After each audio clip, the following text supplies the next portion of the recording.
Hi ladies! So today I want to talk to you about that pesky scale and just the stress and anxiety that comes with it. So there may be some of you out there that can weigh yourself daily and it's not a problem, but for the vast majority of us, there is stress and anxiety and just a feeling of judgment on ourselves when we think about the scale. And if that's true for you, then I want you to pay attention to today's video because I'm going to tell you what you need to be doing instead to get out of this cycle. And really, this is all going to benefit your weight loss in the long run, okay? So when it comes to stress, it is terrible for our weight loss. The hormones that are released into our body are not conducive for losing weight. So when you're stressed out, you are inhibiting all of your efforts, everything that you're doing for your weight loss. All of these things are really tied together. We think of the weight loss as fitness and nutrition, but there are so many other elements that come into it, and stress is one of them. So when we focus on this scale and this number, and maybe it's not moving as fast as we want it to, maybe it's not moving at all, we get down. And then we get into kind of this spiral where our mindset is done, so we start falling off on the things that we need to do. So what to do instead? What if I'm on this cycle? How do I break free from it? So first of all, you have to put that scale away for a little bit.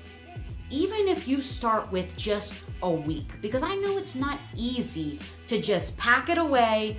I mean, it like creeps into your mind. It's in the closet like, hey, I'm in here, just jump on me, nobody will know, you know? So I know it's not simple. Even if you just start with that 1 week of staying away from it, and instead of just focusing on the numbers, focus on what you've been accomplishing. Because if you are working for this, if you're doing workouts, if you're eating better, every little thing that you do is leading you towards that better body, that dream life, that lifetime health, right? All of these things. You have to celebrate the stuff in between. Something else that really helped me to stop thinking so much about that scale and about the numbers was to have goals that had nothing to do with the scale, right? So maybe you want to be able to run for a minute straight. Maybe you want to be able to walk up a hill in your neighborhood, keep up with your kids, do a plank for 30 seconds, 60 seconds, 90 seconds, do 10 squats without your knees aching, right? Maybe you want to be able to do a push-up one day. Having goals, this is going to help push you. This is going to help you to have something to look forward to, something to focus on. So thinking of your efforts, of, the work that you're doing each day as training for these goals. And what happens is, as you let go of those numbers, right, and you really start focusing on other things, those numbers are going to go down anyway. That weight is going to keep on coming down.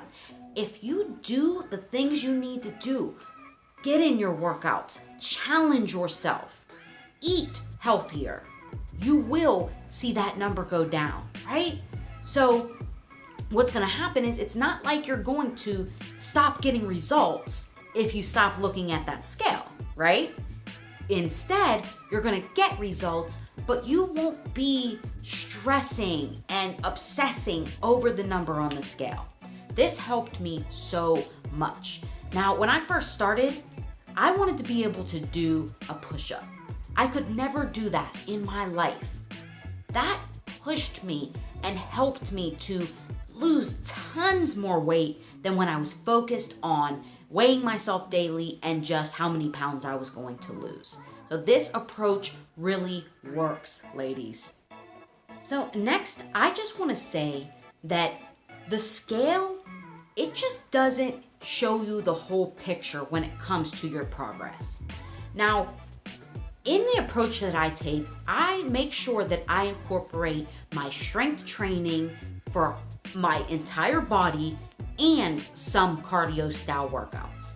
Now, when you do this, when you are actually incorporating strength training into your routine, you are in essence burning only body fat. So you're maintaining that muscle you have, or even building a little bit more lean muscle. So when you burn calories, all of it is coming from actual body fat.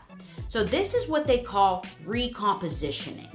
And it's lowering your body fat percentage. So when you get on the scale, you might not go down a ton, but that doesn't mean that your body isn't changing. That's why you could have two people that are the exact same weight, but they look so different, because one person has more lean body mass, more lean muscle, and the other person has more fat.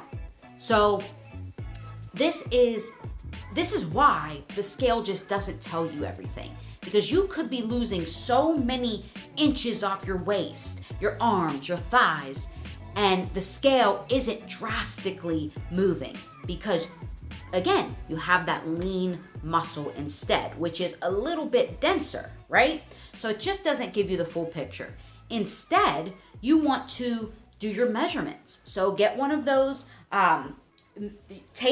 measuring tape. You could do your waist if you want. That's the one I mainly focus on. You could also do your thigh, your arm, and you want to keep track of that. That's a good way to measure. Now, even with this, you don't want to get crazy with it. You want to only do this maybe every couple of weeks, 2 to 3 weeks, right? 4 if you could swing it. But also your pictures, taking pictures every 4 weeks, great idea, because you're going to actually see the progress side by side. That scale can lie to you. It can tell you that you're not making any progress, when in fact you're making so much. So you want to make sure that you are taking those pictures at least every 4 weeks. Also, your clothes. Pay attention to how they fit, because as you do this, as you keep going, they're going to get looser and looser and looser. So those are a couple ways that you can pay attention to measure your progress that don't have anything to do with that scale, right? And again, let me say, don't get crazy with this. You don't want this to also cause you stress. So that was today's video talking about that pesky scale. I hope you got tons of value from this. Let me know in the comments below what your biggest takeaway is. And do you struggle with this? Is this something that affects you? Because I know a ton of people, it's my clients, friends, family that struggle with this, along with myself. So thank you so much for being here. I'll see you guys in the next video. Bye.